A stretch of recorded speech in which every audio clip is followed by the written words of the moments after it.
Hi,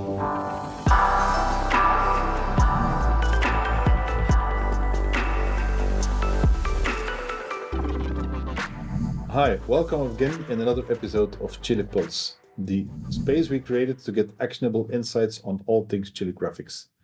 Today I have with me Jeroen. Hi Jeroen. Hi Bram. And we are going to talk about layout intents today.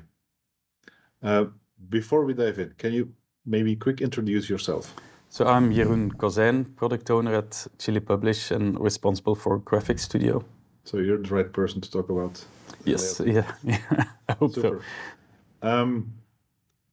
I said layout intents. What is a layout intent? Well, it actually is what it says. So it's in a template you have layouts, and with layout intent you say what the intention is of that layout. In GraFx Studio, up until now, it was all digital, so you could create layouts that were intended for digital, static, or animated purposes. Mm-hmm. But now we add print to that. And to facilitate that, we add like that new setting to specify what is my template, or even within a template for the different layouts. So you can have multiple intents within one template and specify, now what do I want to do with it? Is it a template that is meant for print purposes, for static, digital, animated, or a combination? So that actually makes GraFx Studio a multi-channel editor now. And that's also why we introduced it to make sure that we can support the multi-channel. Yeah. Yes, that was always the goal with GraFx Studio, and now we're happy that we're there. We're finally there, so that we can add print to the possibilities of GraFx Studio. All right, super. So you define in a layout, in a document, what the intention is, what the intent is of the output. What is the impact, what is the effect then for an end user? How does an end user experience that? Well, as a template designer, you can prepare your template. As mentioned, you can then do it for different channels. And as an end user, you go to the CHILI GraFx platform, go to GraFx Studio, then you create a project based on a template. And depending on the intent of that template or the layouts within that template, then you will see that also your user interface can behave differently. You can open or make some changes, and based on that, a different layout is selected. And maybe that's for print. Then when you want to download, maybe you only see PDF as download option. Mm-hmm. That is configurable. Yeah. Or when you want to do something that you say, okay, I want to have something from my displays in my store, then you will see that there's playback controls and a timeline showing up to play the animation. And then when you go to download, maybe you only see MP4 as download option. So it then adapts to what the intent is of what you want to do.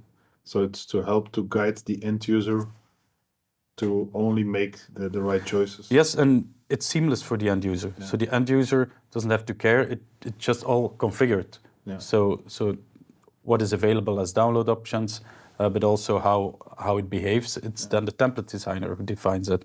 For an end user, it's seamless. Depending on the channel, then it changes and it adapts so that it automatically gets the right outputs and gets to see the right controls. You talk about template designer. So an end user sees the end result. So I guess a template designer, the one who creates the templates, what's the impact for them? What can they do? What do they need to do to make it visible for the end user? Well, for the template designer, the impact is huge, because now they can create templates that are for print purposes. They can combine it in one template, so they need to think, how can I do that? When you have the same content that, for instance, to go back to a store, to retail example, when you have the same content that you want to use on different channels, maybe printed like posters and so on, but on the other hand, maybe on digital screens, then you can combine that in one template. It's the same content. And then on layout level, you can say, okay, for this layout, this is for print, another layout is digital animated, and the workspace will adapt. Because, for instance, your timeline, where you configure your animation, will only show up when it's a layout that you want to animate. Yeah. And if you want to do print, you will not see a timeline, but then you will see some print-specific properties that you need to be able to have that PDF output to go to the printer. What are these properties that are print-specific? Well, then we're talking about a unit, for instance, because for digital it's pixels. Yeah. Now you can switch to millimeters and inch. as unit, that automatically then changes. If you change layouts, it will then change to and convert to that unit. It's about CMYK colors, because for digital it's RGB, but for print, CMYK is a color space. So then you can define your colors in your style kit, for instance, as CMYK. So then you have total control over that. It's about the bleed. So bleed is also something very print specific, where you can have an extra area around your page, so that when the page is cut, that you can account for some inaccuracy. There's a new view mode that we introduced that is also very interesting for print, where you can see the bleed, where you see like the visibility is different in the editor, in the workspace for the template designer. So there's quite some things that are print specific, and then you will only get those when you change to the print intent. So that makes it it feels like at home for people that are used to work in print designs, or people in digital, but basically both are combined. Yes, and it's not only to feel at home, because they're really required. If you want to do print, you need that bleed and CMYK, so you need that. Also, like the way the background behaves, like for digital, you can then change the background color, you have control over that, you blend with the background. But for print, your background is actually simulated paper, you don't blend with that, so it behaves differently. So that's also depending on the intent, the background will behave differently, also to still get that what you see is what you get when it goes to the printer, or when you do output compared to what you see on the screen. And you said you can combine it in one template, so you can have static output for print, even static for digital, but you can combine with animated. How does it work if I have an animation, but then very similar content, I want to have an output for print? How does that work for a designer? Well, that is super easy with layouts, and I think that's also the big power of GraFx Studio. So you can create a layout that you say maybe for print, I want a big poster, there's some content on there, and then you say, okay, but maybe I want to show the same content than on a digital screen. Then you create a sub layout, it has the same content, and you can say, okay, but this one is animated. Then you can see your timeline. You can maybe reorder, change the layout a bit, and start animating it. But that print content is still there, and it's in one template.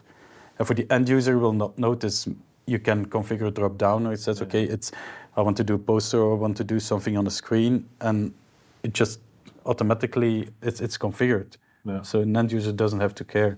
Just needs to specify, I want some output for a specific channel. And I guess that ties into our concept of smart templates, because you can design a template for one piece of content, then you can feed it with different content, but you still have the layout and the animation that is similar for another piece of content, for another product. Absolutely. So that's then where the variables, which we had from the beginning, where the variables jump in. So then that content can be changed with the variables. And then those changes are applied to all the channels that you can, and all the intents within that template. So as you can configure as template designer, you have full control. So as a template designer, you need to think about how to make that template very smart. Now also multi-channel to have output, and basically you can push it all into one template. Into one template, or you can create different templates. It's up to the personal preference or what you think is most efficient for template designer, but it's very flexible. Super. Well, I think that's a great step towards our intention to make it multi-channel. I think it's a very important step. Yes, So, absolutely. Super. Well, thanks for the great explanation. My pleasure. Looking forward to the next steps. All right. Thank you. Thanks.